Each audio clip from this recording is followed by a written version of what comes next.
साथियों, मैं एक बार फिर आपसे माफी भी मांगता हूं, धन्यवाद भी देता हूं।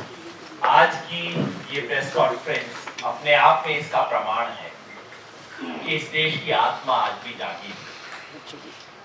क्योंकि जो हो रहा है, मैंने पहले भी कहा, हम लखनऊ में प्रेस कॉन्फ्रेंस करना चाहते थे और हमारे सब दोस्तों ने, सब समझदार लोगों ने राय दी कि लखनऊ में मत आना, प्रेस कॉन्फ्रेंस होने नहीं दी जाएगी, वेन्यू पे पहुंचने नहीं दिया जाएगा, पत्रकारों को नहीं आने दिया जाएगा, छपने नहीं दिया जाएगा।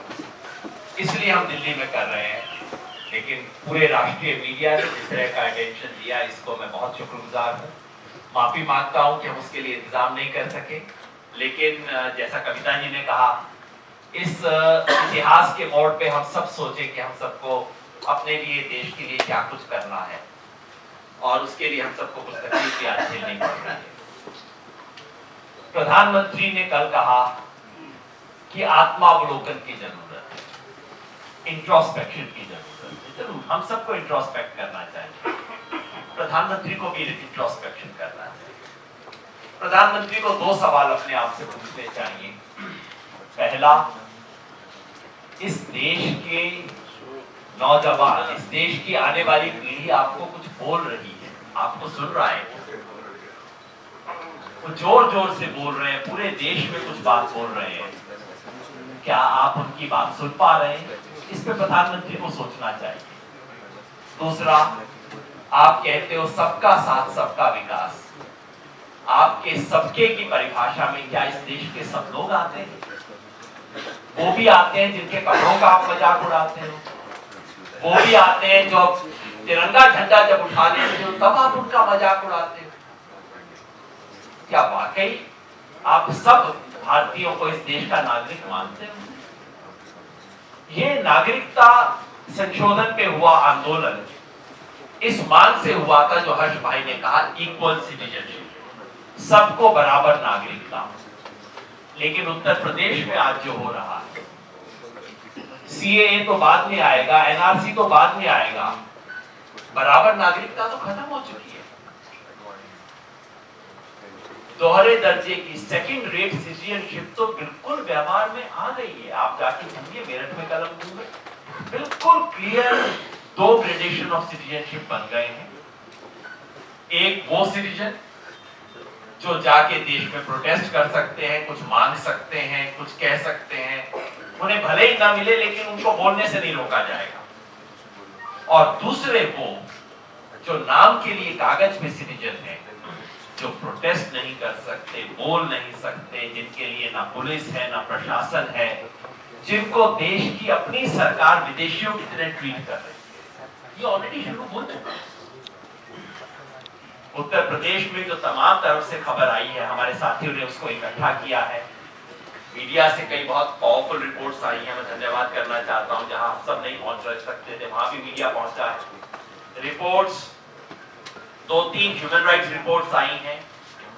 हम पिछले 3 दिन से पूरे उत्तर प्रदेश में फोन कर करके इंफॉर्मेशन ले रहे हैं। जंग वकील वहां गए हैं इकट्ठा करने के लिए, अनफॉर्चुनेटली उन्हें भी डिटेन कर लिया गया, कुछ वकीलों को। ये पहली बार है जब वकील जा रहा है उसमें थाने में, वकील को पकड़ के अंदर कर लेते हैं कि तू पहले आ जा। एक बड़ा टीम आज फिर गया है। तो तमाम टीम्स ने जो कुछ दिया है उसके बेसिस पे हमने डिस्ट्रिक्ट बाय डिस्ट्रिक्ट कंपाइलेशन किया है कि किस जिले में क्या चीज में क्या हो रहा है। ये सब थोड़ा टेक्निकल इंफॉर्मेशन है।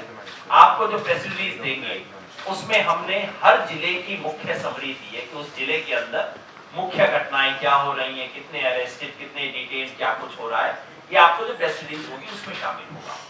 मैं ज्यादा बात हिंदी में रखूंगा लेकिन प्रेस नोट पूरा इंग्लिश में है, तो जो कुछ मैं कहूंगा आपके हाथ में इंग्लिश में रहेगा। उत्तर प्रदेश में जो इस वक्त हो रहा है, पिछले 7 दिन से या कहिए पिछले 10 दिन से, अगर आप अलीगढ़ मुस्लिम यूनिवर्सिटी वाले इंसिडेंट से शुरू हो जाए तो 10 दिन हो गए हैं। अगर आप 20 तारीख वाली घटनाओं से शुरू हो तो अंदाजा 7 दिन आ चुके। इस अरसे में उत्तर प्रदेश में जो हो रहा है, इसे रेन ऑफ टेरर कहना होगा। पुलिसिया राज हम कहा करते थे, ये तो आतंकी राज है। और ये आतंकी राज कहीं नीचे से शुरू नहीं हो रहा, ये बेचारे वर्दी वाले खुद कुछ नहीं कर रहे, बिल्कुल ऊपर से इंस्ट्रक्शन है। आप सबने देखा, मुख्यमंत्री ने साफ बदला शब्द इस्तेमाल किया, जिसकी कानून में कोई जगह नहीं है। भारत का संविधान, भारत का कोई कानून किसी वर्दीधारी को बदला लेने की अनुमति नहीं देता। बदला का आप सबने वो वीडियो सुना होगा जिसमें एक अफसर का ऑडियो चल रहा है, पुलिस का अफसर कह रहा है सीएम से बात थी, मैं नाम नहीं लेना चाह रहा क्योंकि वो कंफर्मेशन नहीं है, मगर जो एलिगेशन है वो ये है कि बिजनौर के एसपी त्यागी साहब जो हैं, संजीव त्यागी, उनका ऑडियो है, वो खुल के कह रहा है वो अफसर, सीएम के ऑफिस से बात हो गई है, सीएम ने हमें साफ इंस्ट्रक्ट किया है कि अरे तुम्हारे ऊपर दंगाई हमला कर रहे हैं, तुम क्या हो गया, तुम टांग नहीं तोड़ सकते, तुम इनकी, तुम मार नहीं सकते इनको, ऐसा मारो कि इन्हें जिंदगी भर याद रहे और जो देखे उनको भी जिंदगी भर याद रहे, और अगर कोई वीडियो बनाए चिंता मत करना, मैं सब देख लूंगा। ये मैसेज है। जमीन पे क्या हो रहा है, जो उस ऑडियो में वो बोल रहे हैं वो चीज जमीन पे अब हो रही है। हमने यहाँ लिस्ट किया है कि क्या कुछ चीजें हो रही हैं। याद रखिए, ये उत्तर प्रदेश की वही पुलिस है जो पिछले 4 साल में, पिछले 3 साल में 3,500 एनकाउंटर कर चुकी है। There have been 3,500 encounters in UP in the last 2.5 years. So it's the same force which has now been unleashed. इस उत्तर प्रदेश में जो हो रहा है इस वक्त, वो कई स्टेप्स में हो रहा है। पहला स्टेप ये था कि लोगों को शांतिपूर्वक डेमोक्रेटिक तरीके से प्रोटेस्ट करने से रोक दो। सब जगह परमिशन मांगा गया, हर जगह ब्लैंकेट देना है। प्रदेश के एक भी शहर में लोगों को शांतिपूर्वक तरीके से, जिनका रिकॉर्ड है शांतिपूर्वक तरीके से काम करने का, जो गांधीवादी हैं, उनको भी एक भी जुलूस निकालने की अनुमति नहीं दी। तो पहले आप ढक्कन बंद कर दो, कोई प्रदर्शन नहीं कर सकते, इंटरनेट बंद कर दो, कोई इंफॉर्मेशन बाहर नहीं जा सकती। फिर जो प्रदर्शन प्रोटेस्ट कर सकते हैं, प्रोटेस्ट को लीडरशिप दे सकते हैं, उनको पहले से अरेस्ट कर। ऐसा दारापुरी जी का नाम आया, आईपीएस ऑफिसर रहे हैं, इंस्पेक्टर जनरल ऑफ पुलिस रहे हैं, उत्तर प्रदेश में 70 साल से ज्यादा उम्र है, कैंसर के पेशेंट, उन्हें अरेस्ट कर लिया गया। Sandeep Pandey, preventive detention. हर शहर में जो जो व्यक्ति लीडरशिप दे सकता है उसको डिटेन कर लिया, अरेस्ट कर लिया। उत्तर प्रदेश में 5,500 से ज्यादा डिटेंशन। आपको प्रोटेस्ट करने की परमिशन नहीं है, शांतिपूर्वक तरीके से लीडर हटा लिए गए हैं। उसके बाद कहा जाता है कि भीड़ हिंसा कर रही है, भीड़ बाहर आ गई, देखिए भीड़ कितने अराजक तरीके से प्रोटेस्ट कर रही है। कौन जिम्मेवार है इसके लिए? आपने शांतिपूर्वक प्रोटेस्ट की एक भी अनुमति दी पूरे उत्तर प्रदेश में? क्या आपने उन लीडर्स को रहने दिया जो कि इस भीड़ को भीड़ बनने से रोक सकते थे? उसके बाद उत्तर प्रदेश में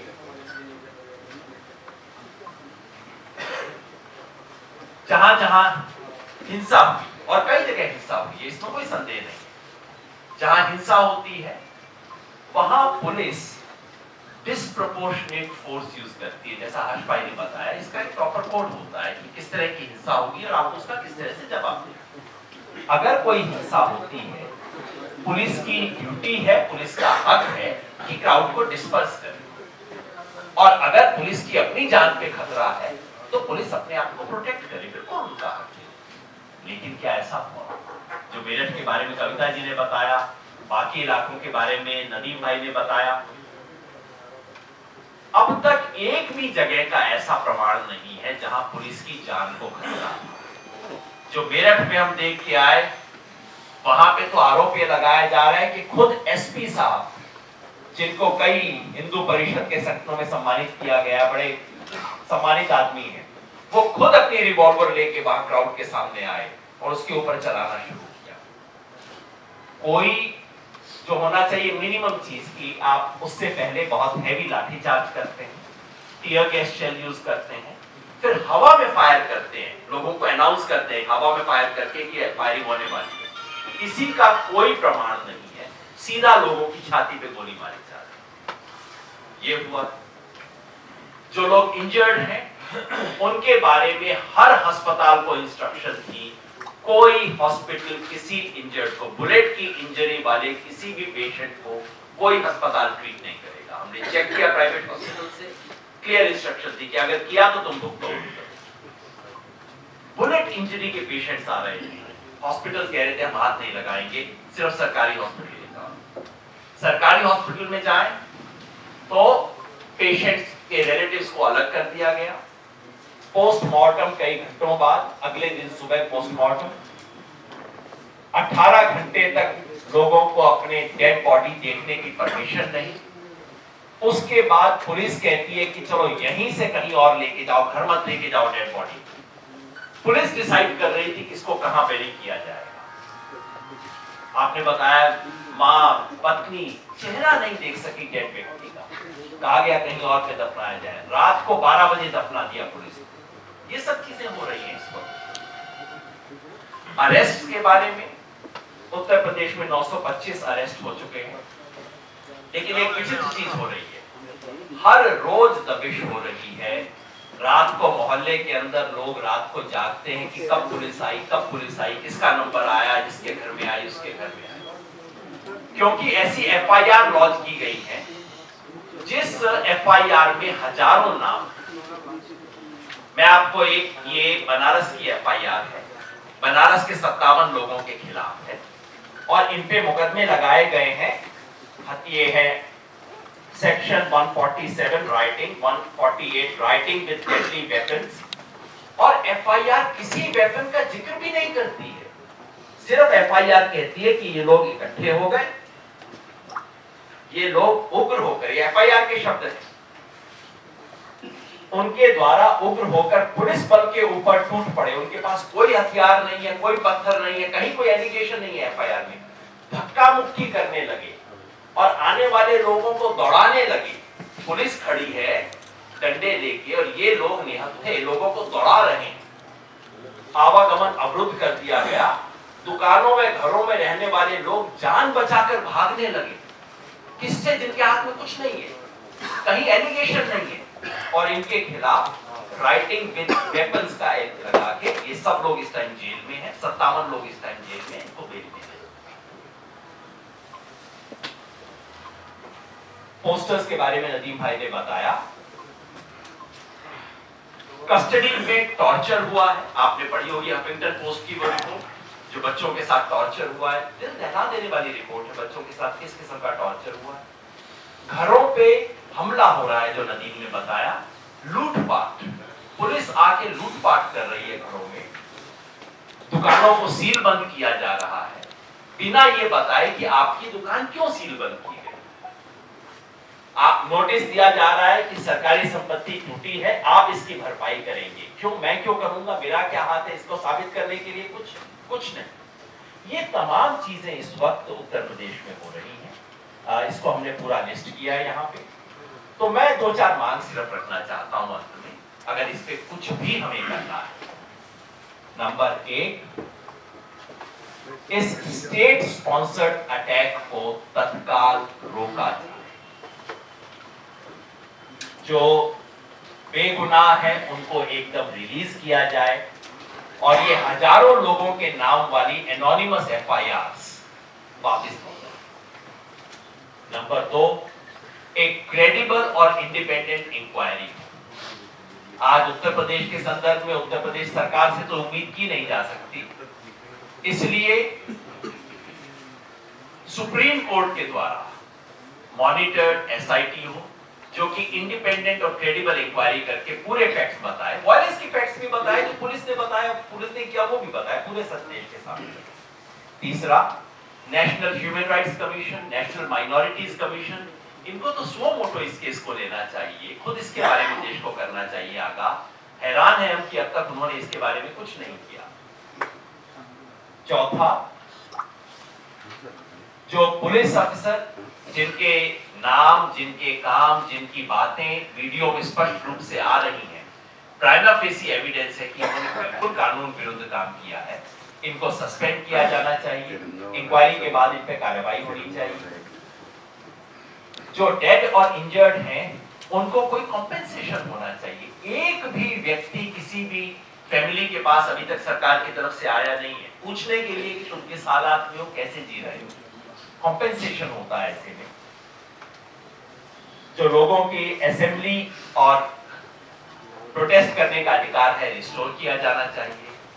और एक चीज अगर प्रधानमंत्री करते हैं, अगर एक स्पष्ट घोषणा हो जाए कि एनआरसी इस देश में किसी भी हालत में लागू नहीं होने जा रहा, कम से कम राहत मिलेगी। कम से कम ये जो डर, भय, आशंका का माहौल है ये कम होगा। उसके बाद बहस होगी, उसके बाद प्रोटेस्ट होगी, सब कुछ होगा, लेकिन ये कम होगा।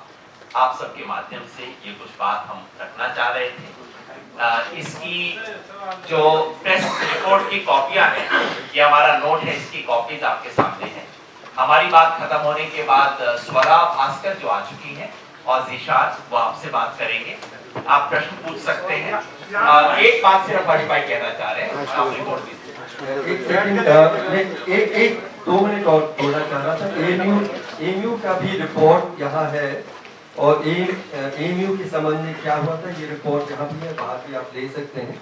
इसमें बस यही है कि यूनिवर्सिटी के बारे में, एक यूनिवर्सिटी है, एक सेंट्रल यूनिवर्सिटी है, इसका पुराना इतिहास है, उस यूनिवर्सिटी को रिस्टोर किया जाए, उसमें faith in a space where students can be protected, उस तरह की यूनिवर्सिटी स्थापित की जाए। वहाँ के स्टूडेंट जो बता रहे हैं कि the students were taken in, stripped naked, beaten with belts, वो बेल्ट्स मार्क्स हम देख रहे हैं, उस तरह का यूनिवर्सिटी ना हो, तो यूनिवर्सिटी को भी हम लोग ध्यान रखें इन मामलों में। योगेंद्र यादव जी, पूरे उत्तर प्रदेश में मिलर टाइम्स की वीडियोस देखने के लिए यहाँ क्लिक करके सब्सक्राइब करें और हाँ, बेल आइकन जरूर दबाएं। अगर फेसबुक पर देख रहे हैं तो पेज लाइक करें। ताज़ा तरीन खबरों और मज़ामीन के लिए विजिट करें हमारी वेबसाइट www.millertimes.com। हमारी ये वेबसाइट उर्दू, हिंदी, इंग्लिश तीनों लैंग्वेज में मौजूद है।